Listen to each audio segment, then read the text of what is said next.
Yeah. So episode 7, a bit of a sleeper in my opinion. Not gonna lie, just a wee bit. Snooze. I feel like not a lot happened, but let's get into this recap, guys. Let's just do it. Episode starts off with where we ended last episode, which was Chelsea and Kwame and meeting Chelsea's dad. Guys, this girl made it seem like her dad was gonna be freaking Lauren's dad from season 1. This man was like the sweetest man. Literally was so happy when she told him like, oh yeah, like this was the experiment I did and I'm engaged. And he was like, oh my god, sweetie, I'm so happy for you. Never asked a question. Never grilled freaking never grilled Kwame at all. Just gives him his blessing. Like, Chelsea, you made it out to seem like your dad was going to be super serious and just was going to be like, well, what do you like about my daughter? What? I don't know. I'm hesitant. You just met. None of that was done. And actually, that is something I'm going to bring up because that actually ended up happening in a lot of this episode, was I felt like a lot of the families this season have been very nonchalant about this whole thing. Usually we meet at least like 2 or 3 families that are mostly like very like meh. I mean, we haven't seen all of them yet, but so far the ones that they've showed us have been, everyone has not even been like even a little bit skeptical. Like, not even a little bit skeptical about the process. Like, everyone's just been like, okay, like, if that person loves them, I support them. Like, interesting. A very interesting season. I don't know. But, I mean, good for them. Not gonna lie. Good for them. But then we go on to Micah meeting Paul's mom. Again, another really nice interaction. His mom is super sweet. Micah tells her, what she loves, Micah tells, his mom what she loves about Paul and how he grounds her and that they both love to travel and that they have the same outlook on life. I was like, I guess I kind of remember that from the pods, but okay. The mom loves them together again. Again, the thing with this couple, I feel like they're fine.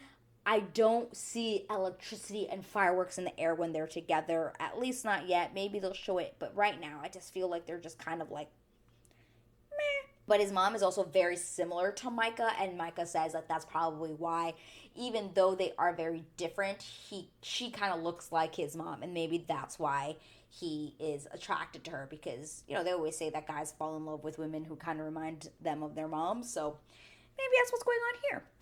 But then we go on to Tiffany going to Brett's house for the first time. And y'all, I did not know this. I mean, actually, I should take that back. I didn't know this. I should have known from the moment I saw him with the turtleneck about to meet Tiffany for the first time. When I said, yes, outfit. Impeccable. That he knew how to dress himself, But he's obsessed with his sneakers. The man's got like boxes full of like those really nice like clear ones that are like memorabilia kind of boxes. Yeah. In his house that is just all sneakers. Obsessed. Also, lots of electronics, very high tech. The guy clearly makes money. Like, he's doing well for himself. But they can definitely see each other living together, which is nice. Except for the fact that he has like another room that's like his office room, and I think where he has those sneakers. And then he has like a little closet in his room. And Tiffany's like, well, this might be an issue because it's like just a really small closet, right? And this man said, oh, well, if you really like the building, like, we can just move into like a 2 or 3 bedroom room, like, apartment. I said, only someone with money would say that, because there was no thought of like, oh, well, maybe we'll think about moving to another place. It was kind of very much like, oh, we'll just move to another place in this building. Like, sir, are we not going to talk finances? That's probably a lot more expensive. But he made it seem like he didn't care. Like, he was like, I'll pay for it. Like, not, sir. I mean, I think he's the one that designs the shoes, right? So for supposedly a very, like, big sneaker company. So I don't know what it is, but he clearly make the funds, my friends. He makes the funds go. So we're back with Bliss and Zack, and they're at a date at his house. And again, Zack talking about this chemistry that's wild. I just don't see it. I don't see it. I guess the only moment on this date that I guess I could have seen it maybe a little bit was when they were kind of like dancing, and it was a little bit weird at first, but then I did see like this eye contact that they had with each other, which was very intense and nice. I keep getting the vibe that she's not interested, but I think it's just because she has this wall up because she is still very much hurt that he did not choose her, which granted, who wouldn't, right? Like, you would feel this way. Because, I mean, guys, to give it all, like, to keep going with that, like, she literally teases him and keeps bringing up the point that he did not choose her first. And I think that's going to be a recurring theme and something that she might not be able to get, like, let go of for a really long time, in my opinion. In my opinion. But she says she's hesitant, but she still does feel something for him. And I said, really? Really? You do? That's what she is. I said, okay. I mean, it's just be her vibe. Like, her stature just kind of gives that. But, I don't know. Okay. And this is where the start of the Marshall and Jackie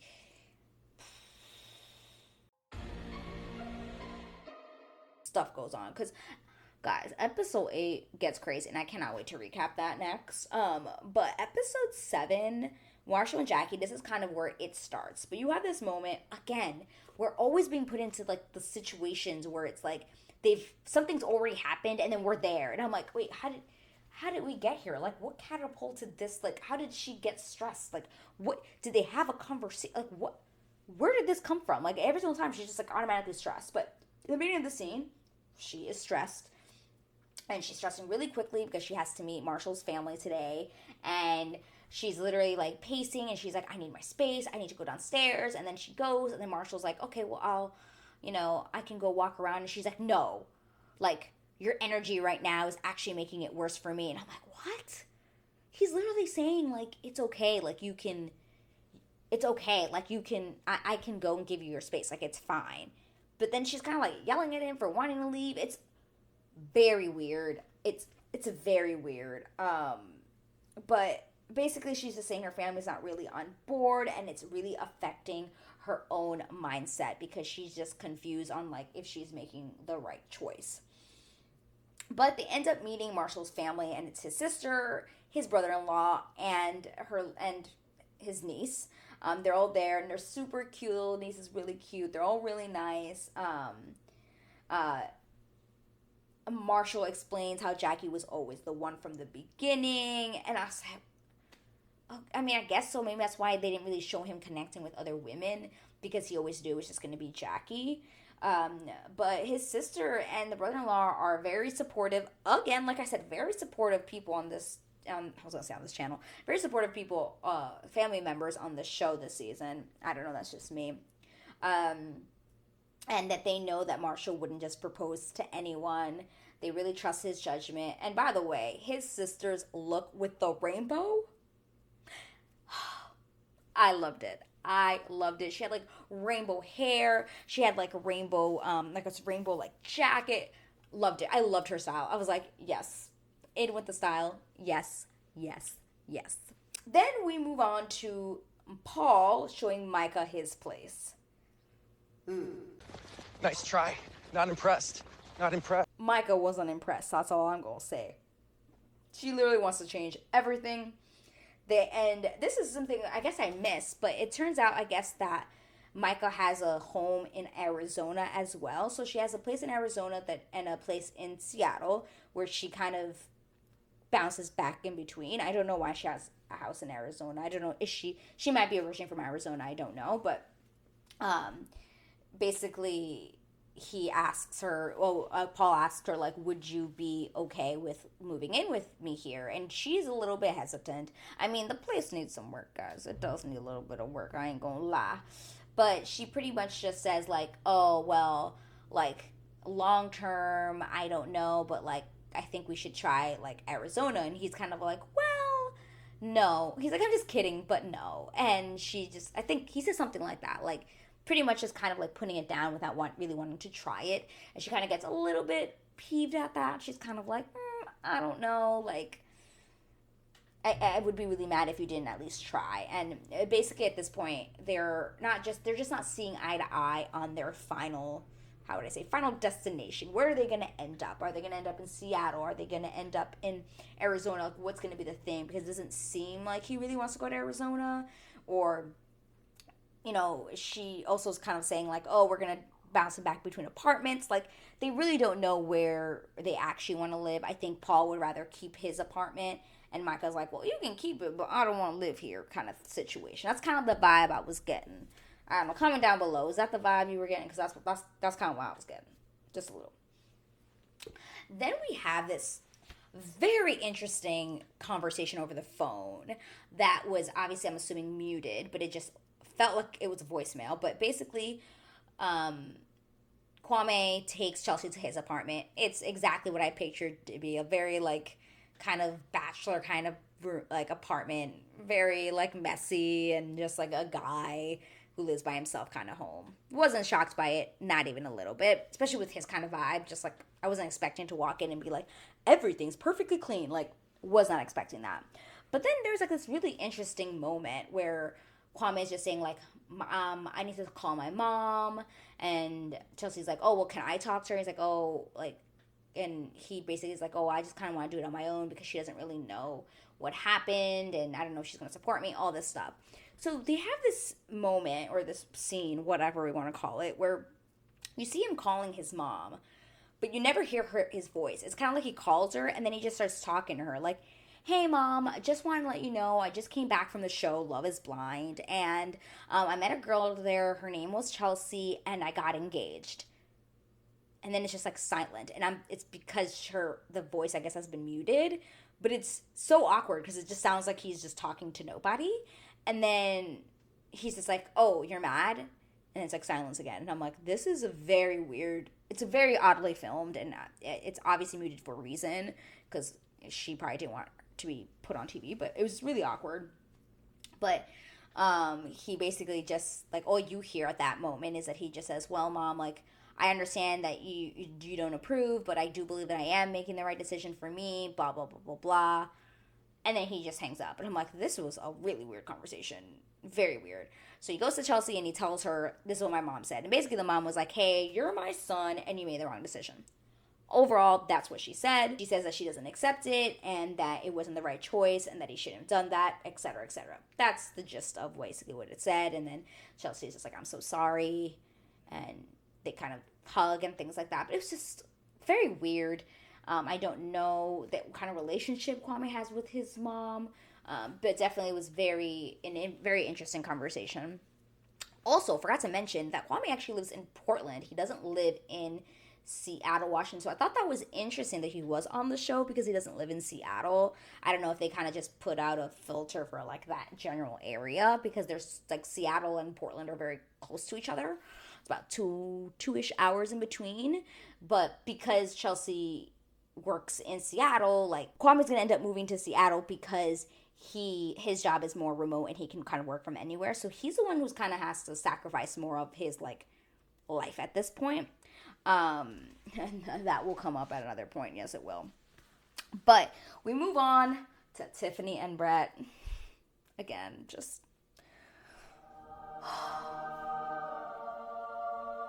I love them. But they're basically talking about their finances. And we find out that Brett spent about $1,200 on his luggage. And she's like, what? Oh my, on your luggage? And he's like, well, it'll last me forever. She's like, well, I freaking hope so. But basically, I was a little bit concerned in this part. I'm not gonna lie, I got a little bit like, oh my god, is he gonna be like, I have debt, or I don't really think about money or something, and she's gonna be like, well, I really do, you know. But they came across this conversation both really, really well together.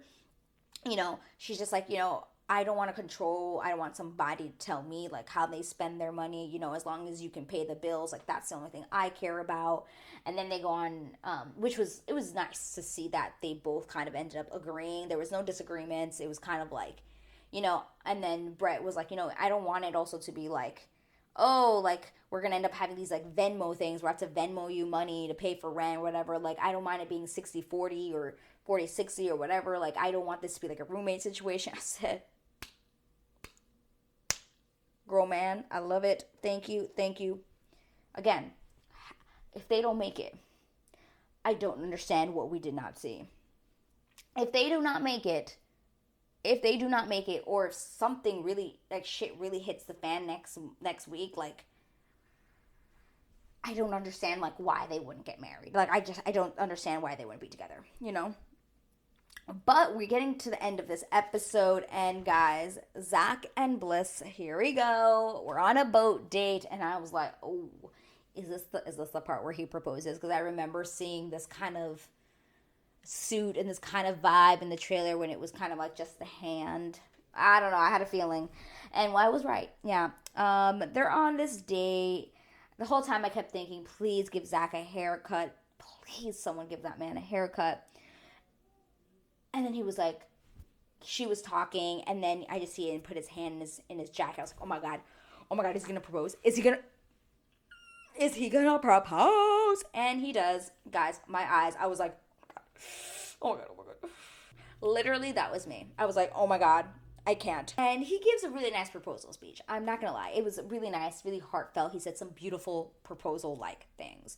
But something still gets me, because in the end, I know that he didn't choose her first. And that's basically how she would feel, you know? That's the only thing that kind of is hard for me to wrap my head around, is the fact that he chose somebody else. And then he's kind of re-proposing and saying these really beautiful things. But I'm like, you knew. Like, you knew she forgot your birthday. You knew she was vicious. Why the hell did you pick Arena? Why? I don't get it. But yeah, that was the episode, guys. Like I said, I thought this episode was a little bit of a sleeper. I feel like not a lot happened. But y'all, episode 8, a lot happened. And if you're not subscribed to my channel, I highly recommend you subscribe so you'll know the next time I post a next video, which will be episode 8. And like I said, you don't want to miss that episode, because I've got a lot of thoughts on my mind right now that I cannot wait to record. If you are a returning subscriber, I just want to say hello. Thanks for coming back again and supporting me and my channel.